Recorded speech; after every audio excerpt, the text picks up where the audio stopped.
wa rahmatullahi wa barakatuh. Good afternoon, sisters and brothers, the Uyghur community, the American community, the Uyghur American community, and everyone who came out to support us today. My name is Aydin Anwar, and I'm an Uyghur born and raised in the U.S. I am proud to be standing here in front of the UN today, representing the Uyghur diaspora, as we protest the heinous crimes committed by the Chinese government against the people of occupied East Turkestan, a land that has been under Chinese occupation since 1949. China calls it Xinjiang province, which literally means new territory. Since occupying East Turkestan, the Chinese government has subjected the Uyghur people to systematic forms of cultural genocide and ethnic cleansing. The world has for too long turned a blind eye to the ethnic cleansing in occupied East Turkestan. But we're here to say no longer. It's time to pay attention. Today, I will share some facts that demonstrate how millions of Uyghurs have been and are currently suffering because of China's violent attacks on their lives, their way of life, and their cultural identity. Today, we call on the UN to pay close attention to this information and understand that the Uyghur people are crying for and depending on the global community and entities like the United Nations to defend their lives and their human rights and to stop these crimes against humanity now. Since occupying East Turkestan, China has increased efforts to maintain control of the spacious, mineral-rich land and its natural resources.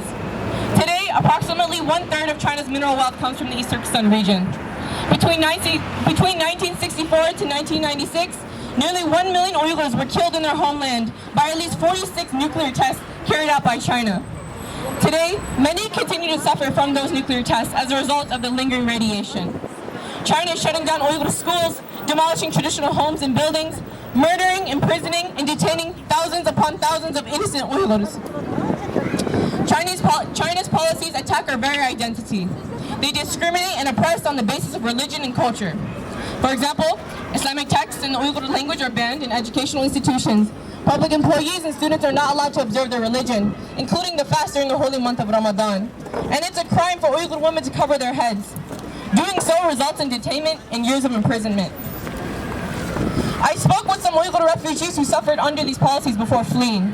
They tell me that even saying the Muslim greeting Assalamu alaikum, which simply means peace be upon you, can get them locked up for 10 years.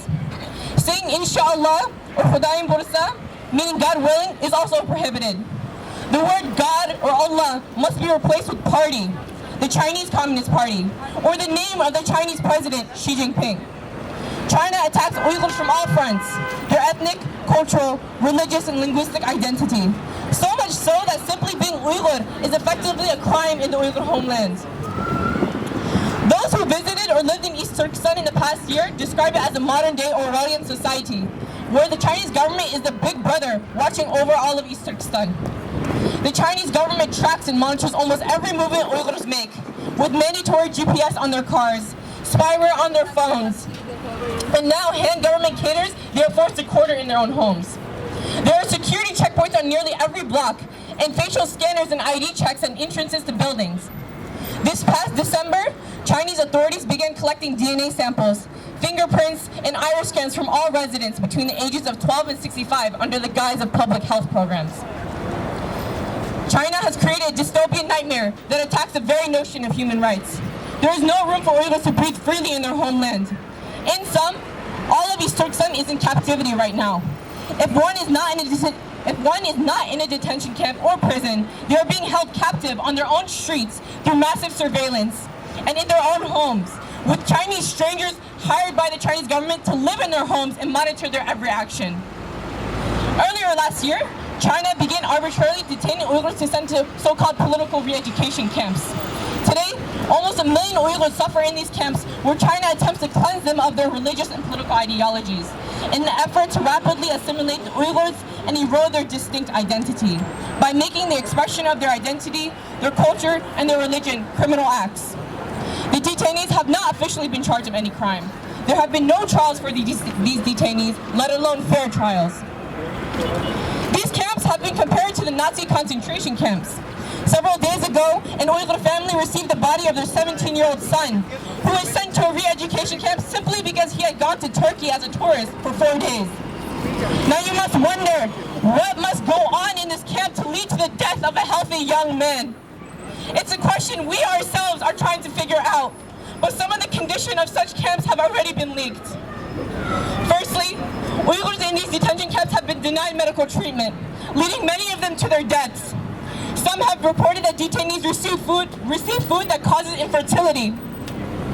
The camps are so overcrowded that China can't build new ones fast enough. So government buildings and schools are being repurposed into makeshift camps. People are forced to sleep on their sides, crammed against each other. They are not provided proper clothing and undergarments even during freezing night temperatures. The children of the detainees have been orphaned while their parents still live, sent to overcrowded orphanages in mainland China where they are locked up like farm animals in a shed. And their parents are not notified of where their children are or how they are surviving. If an Uyghur is not in one of these concentration camps, then he or she is in prison, facing physical or psychological torture, or living every day in terror of being next. I know this because 2 summers ago, I spent 2 months in Turkey interviewing Uyghur refugees. And I must tell you, I am absolutely disgusted at the extent of China's disregard for human life and lack of human decency.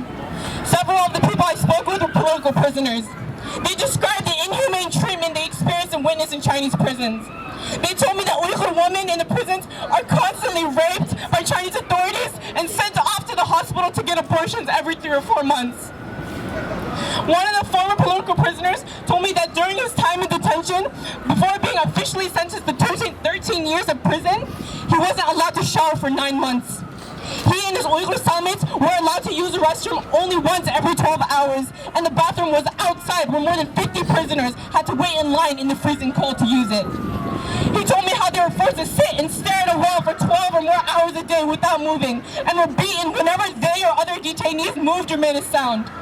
They were forced to memorize Chinese propaganda poetry, and if they were unable to, they were forced to douse their heads in a tub of their own feces. He also told me how the prisons intentionally spread HIV and AIDS to the Uyghur prisoners. He said that during his time in prison, Chinese authorities brought inner-hand Chinese suffering from the disease to shave the prisoners' heads, making sure that their scalps bleed and that they contract HIV from the barbers. The family of the infected prisoner, according to him, would then be asked to sign a letter confirming that their child had contracted AIDS. This was used to humiliate and ostracize the family. Many healthy Uyghur prisoners in China don't leave prison hospitals alive. And those that actually need medical attention do not receive it.